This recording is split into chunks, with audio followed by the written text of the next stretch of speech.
اس نے اس ملنگ کے باطن پر نظر کی، وہ تو بالکل پلید خبیث تھا، اس میں کوئی چیز نہیں دیکھی۔ پھر اس اللہ والے نے اس ملنگ کے مرشد کے باطن پر نظر کی، وہ بھی خالی تھا یعنی پلید۔ پھر اس نے اس کے مرشد پر نظر کی اور دکاندار کو کہا اس کو روپیہ دے، دکان نہیں پورا بازار الٹنے کا خطرہ ہے، یہ دکان الٹ جائے گی۔ کیوں؟ کہتا ہے میں نے نظر کی، یہ خالی، اس کا مرشد خالی، اس کا مرشد خالی، اور جو وہ تیسرا دادا بیٹھا ہے وہ جو مرشد ہے وہ بڑی طاقتوں والا ہے، وہ سب کچھ کر سکتا ہے، تو اس لیے روپیہ دے نہیں تو دکان الٹ دے گا۔ اب یہ دھمکیاں، اور احمد رضا نے جہاں تک لکھا ہے ملفوظات میں، کہتا ہے کہ ایک اللہ والے جنید بغدادی کے ذمہ جھوٹ لگایا ہے کہ وہ مسلح پر تیر رہے تھے، سمندر کی سطح پہ مسلح رکھا ہوا تھا اور جنید بغدادی تیر رہے تھے، ایک آدمی نے دریا پار کرنا تھا، تو اس نے جنید بغدادی کو کہا میں نے دریا پار کرنا ہے، تو جنید بغدادی نے کہا معاذ اللہ تو اس مسلح پہ سوار ہو اور یا جنید کا وظیفہ پڑھ۔ اب ذرا اگلی بات سننی ہے۔ احمد رضا کہتا ہے کہ وہ مسلح پہ سوار ہوا، اس نے یا جنید کا وظیفہ پڑھنا شروع کر دیا، راستے میں شیطان نے اس کے دل میں وسوسہ ڈالا۔ یہ اعلی حضرت کی زبان اور عقل کو بھی دیکھو، شیطان نے دل میں وسوسہ ڈالا کہ یا اللہ کہے۔ آپ نے اندازہ کیا بریلوی دھرم میں کہ یا اللہ کہنا یہ شیطانی وسوسہ ہے، شیطان نے وسوسہ ڈالا کہ یا اللہ کہے، چنانچہ اس نے یا اللہ کہا تو ہوتے کھانے لگ گیا۔ یہ کہانی نہیں سنا رہا، اعلی حضرت کا مزہ بتا رہا ہوں۔ یا اللہ کہنا شیطانی وسوسہ، اور جب یا اللہ کہا تو ہوتے کھانے لگا، تو جنید بغدادی نے اسے بالوں سے پکڑا اور فرمایا میں نے جو تجھے کہا تھا یا جنید کہہ، ابھی تک جنید تک پہنچا نہیں، خدا تک پہلے پہنچ گیا ہے، اس لیے یا اللہ کہے گا تو ڈوبے گا، یا جنید کہے گا تو ترے گا۔ تو ان لوگوں کا یہ حال ہے، اور کہتے ہیں احد سے احمد، احمد سے تجھ کو۔ آج تو صرف موضوع اور چل پڑا ہے، موضوع کیا چل رہا ہے؟ بریلویوں سے اختلاف کیا ہے، اصل جھگڑا کیا ہے؟ احد سے احمد، احمد سے تجھ کو، سب کن مکن حاصل ہے یا غوث۔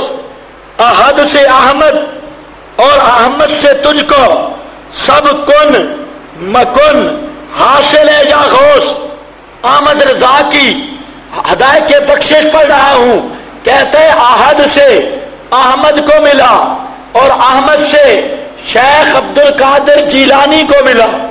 کیا چیز ملی؟ کن فیکون، کن فیکون کے اختیارات۔ اذا اراد شیئا ان یقول لہ کن فیکون، کن فیکون کا مالک کون ہے؟ بریلوی کہتے ہیں کن فیکون کے اختیارات، جس طرح رب کن کہے اور چیز ہو جاتی ہے، یہ طاقتیں اللہ نے اپنے پیاروں کو بخش دی ہیں۔ احد سے احمد کو ملا اور احمد سے شیخ عبد القادر جیلانی کو۔ عقل کا بھی اندازہ لگاؤ، احد سے احمد، احمد کے بعد نمبر کس کا تھا؟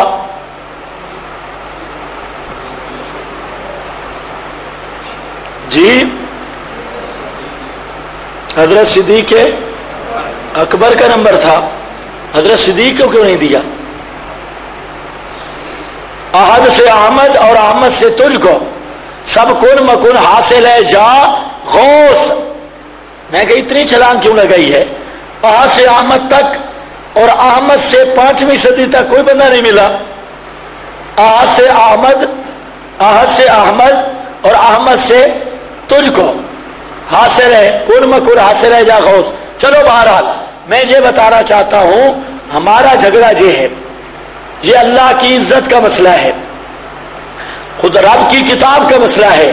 اللہ کی کتاب یہ کہتی ہے کائنات میں بنانے علی لہ الخلق والامر، اس کائنات کو بنانے والا بھی اللہ اور اس کائنات کو چلانے والا بھی اللہ۔ پوری ربوں کا یخلق ما یشاء و یختار، حتیٰ کہ اللہ نے امام الانبیاء صلی اللہ علیہ وسلم کو فرما دیا قل لا املک لنفسی نفعا ولا ضرا، اور دوسرے مقام پر ضرا ولا نفع، میرے پیغمبر اعلان فرما دو میں اپنی جان کے نفع نقصان کا بھی مالک نہیں، اپنی جان کے نفع نقصان کا بھی مالک نہیں، الا ما شاء اللہ، ہوتا وہ ہے جو اللہ چاہے۔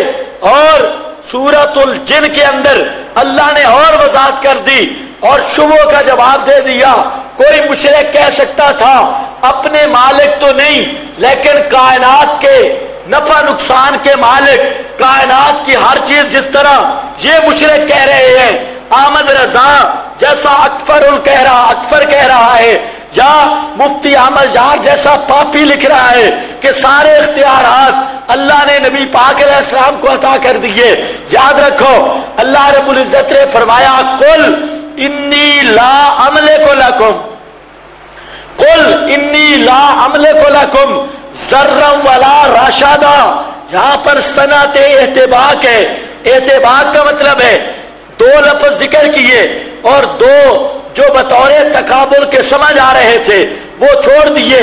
پوری عبارت ہے لا املک لکم ذرا ولا نفعا غیا ولا رشدا۔